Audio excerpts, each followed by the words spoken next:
কালকে নরওয়ের সাথে যে ব্রাজিলের ম্যাচ ছিল সেটাতে ব্রাজিল হারছে। হ্যাঁ, অনেকে ট্রোল করতেছে ব্রাজিল নিয়ে, কিন্তু নেইমারকে নিয়ে ট্রোল করা যারা সিজনাল ফ্যান তারাই করবে। কারণ নেইমার যে কতটুকু স্কিলফুল প্লেয়ার ছিল সেটা যারা ফুটবল দেখছে, ক্লাব পর্যায়ে দেখছে, ওয়ার্ল্ড কাপ পর্যায়ে দেখছে, ন্যাশনাল পর্যায়ে দেখছে, তারাই শুধু বলতে পারবে। কারণ নেইমার একজন ভালো স্কিলফুল প্লেয়ার, প্লাস সে প্রচুর পরিমাণে স্ট্রাগল করছে এই পর্যন্ত আসার জন্য বলা চলে।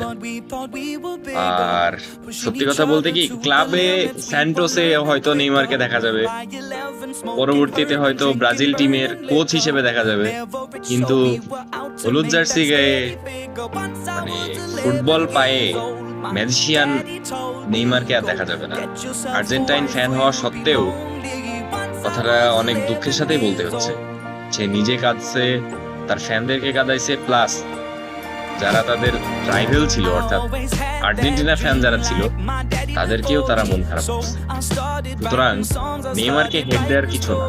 আমি স্ক্রোল করতে করতে বিষয়টা দেখলাম, নেইমারকে সবাই হেড দিতেছে। নেইমারকে হেড দিয়ার না ভাই, পারলে নেইমারকে একটা স্যালুট দেন যে তার এত সুন্দর একটা জার্নি, এত সুন্দর একটা ফুটবল আমাদের উপহার দেওয়ার জন্য।